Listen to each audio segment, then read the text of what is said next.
ده تالت فيديو من سلسلة فيديوهات رمضان. هنعمل مع بعض أفكار سهلة وبسيطة. قبل ما نبدأ ما تنسوش تعملوا لايك وتشتركوا في القناة علشان نوصل ل1000 مشترك مع بعض بإذن الله. يلا بينا نشوف أول فكرة. شايفين في العجينة الجميلة دي؟ هنعملها مع بعض بخطوات بسيطة وسهلة جدا. يلا بينا نشوف هنعملها ازاي. كمان ممكن تتعمل بأي خامات متوفرة عندنا في البيت، ممكن قماش بوف، ممكن قماش خيامية، ورق كمسون، ورق لوح، فوم، أي حاجة متوفرة هننفع إن احنا نعملها بيها. يلا بينا نشوف الخطوات. أول حاجة هحتاجها عشان نعمل الزينة بتاعتنا، أنا هحتاج الورقة دي هصمم عليها الباترون اللي احنا هنشتغل عليه. جبت ورقة كراسة عادية أهو، هروح تانيها كده، هاخد بس النص بتاعها يعني كده، هاخد بس نص الورقة،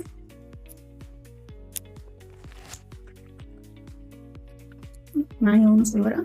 بعد كده هروح تانية كده بالنص،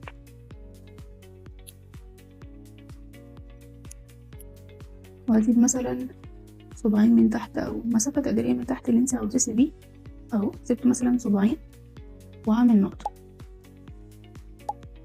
وهوصلها بالحرف. بعد كده هروح اقص المثلث اللي انا حددته ده، هقصه وهسيبه مش هرميه، ماشي؟ ده كده الشكل اللي انا عاوزاه، تمام كده. هقص بقى القماش كله ايه بالشكل ده. انا هعمل الزينة بقماش البوخ، ممكن نعملها باي قماش تاني، ممكن قماش خيامية او ممكن ورق كامسون او الفوم. انا جبت القماش اهو، قصها نفس المقاس المربع اللي انا اشتغلت عليه. هحدد زي ما احنا حددنا مع بعض اهو، هحدد من تحت اهو كده، وبعدين هوصلها بالحرف. بعد كده هقص اللي انا عملته ده، هقص المثلث طلعت معايا بالشكل ده. هعمل دي كمان زيها.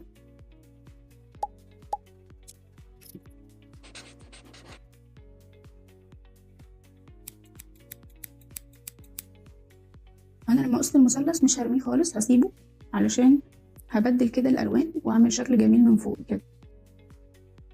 هبدل الالوان واعمل كده يعني نلزقها مع بعض.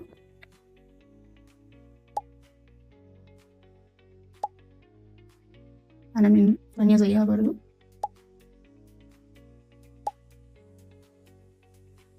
بنفس الطريقة ديت انا عملت الوان تانية، اخترت الوان تليق على بعضها، فاخترت اللبني ده مع الفوشيا وعملتهم بنفس الطريقة اللي انا وريتها لكم. وكمان عملت اللون ده البرتقالي ده مع اللون الليموني. استخدمت من كل لون 5، اللي هعمل فرع الزينة فيه 10، فعملت 5 من اللون ده و5 من اللون ده، من كل لون عملت 5. هستخدم ممكن نستخدم اي حجم، انا كان عندي شريط الستان الرفيع قوي ده فانا هستخدمه.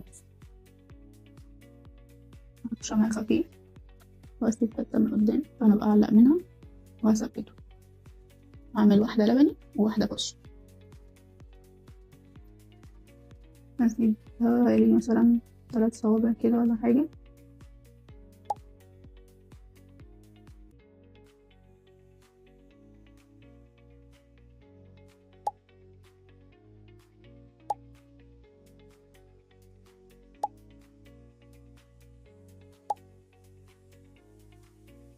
هكمل بنفس الطريقه دي لحد ما اخلصهم. دي كده الفروع كلها بعد ما اتلزقت. ده كده كان الفرع المختلف عنهم، ودول الاتنين اللي زي بعض مع اختلاف الالوان اللي احنا غيرناها. كده خلاص بقى شكلهم جميل جدا، وهيبقوا شكلهم جميل لما يتعلقوا. شايفين الفانوس الجميل ده؟ يلا بينا نعمله مع بعض بأقل التكاليف. عملناه من قماش الجوف، ممكن كمان نعمله من الفوم او اي قماش تاني متوفر عندنا. يلا بينا نعمله مع بعض. اول حاجه هحتاج ان انا ارسم فانوس عشان اقص عليه. رسمت فانوس كبير اهو، ورسمت نص فانوس صغير، النص اللي فوق بس عشان ازين بيه. طيب لو احنا بنعرفش نرسم هنعمل ايه؟ هنطبع اي فانوس ونشتغل عليه. في برنامج اسمه بنترست ده هيكون عليه صور كتير جدا، اختاروا الصوره اللي انتوا عايزينها واطبعوها. يعني مثلا ده كنت طبعاه من بنترست، فانتوا ممكن تختاروا اي صوره تانية وتطبعوها يعني وتشتغلوا عليها. انا هعمل الفانوس بتاعي من قماش الجوف، فانا هحتاج ان انا هحشي الفانوس فايبر، فانا هحتاج ايه؟ قطعتين من الفانوس ده، يعني هحتاج طبقتين.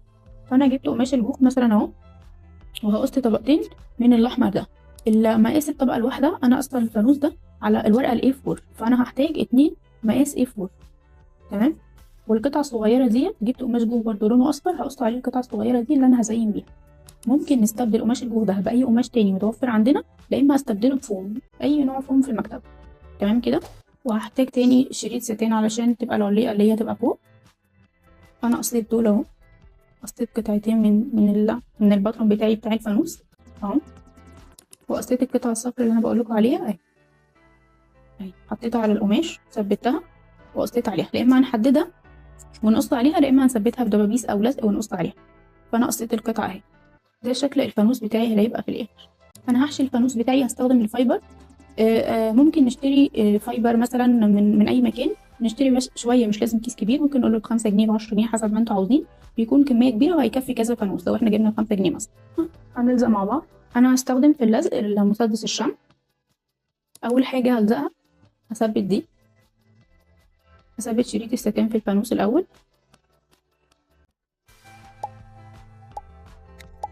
فاول حاجه ثبتناها شريط الستان اللي احنا هنمسك منه. بعد كده هجيب القطعه دي والزقها في القطعه التانية. هنبتدي نلزق الاحراف بتاعه الفانوس، وبعد كده نلزق شويه، وبعد كده ندخل فايبر شويه، نلزق شويه وندخل فايبر شويه، وهكذا. انا اول حاجه هعملها اهو، والزق، ادوس على الاطراف،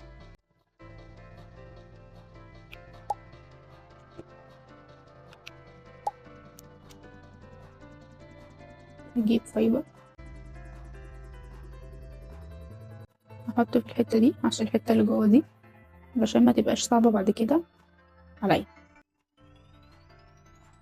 ممكن نستبدل الفايبر باي قصايص قماش متوفره عندنا، او مثلا اي سفنج قديم متوفر عندنا برضه. هنكمل لزق،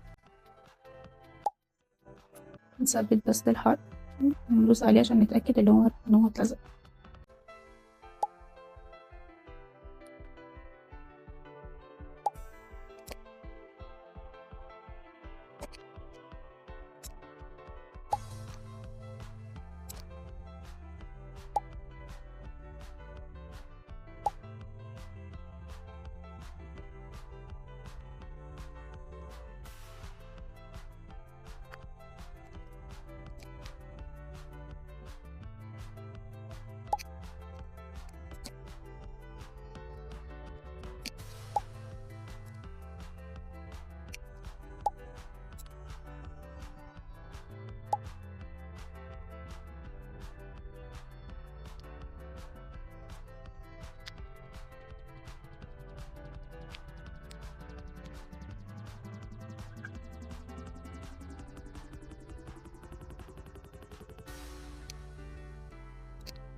كده لزقنا الفانوس خالص، خلصناه.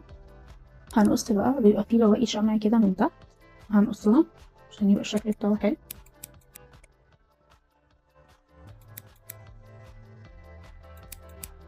اي حاجه طالعه بره هنقصها.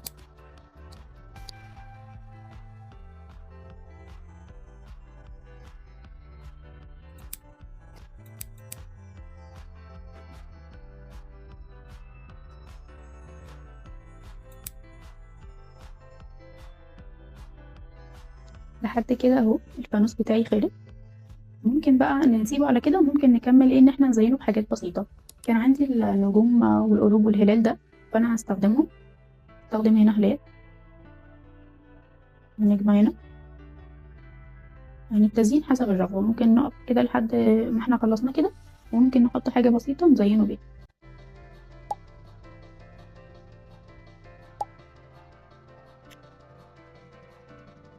حط القلوب الصغيره.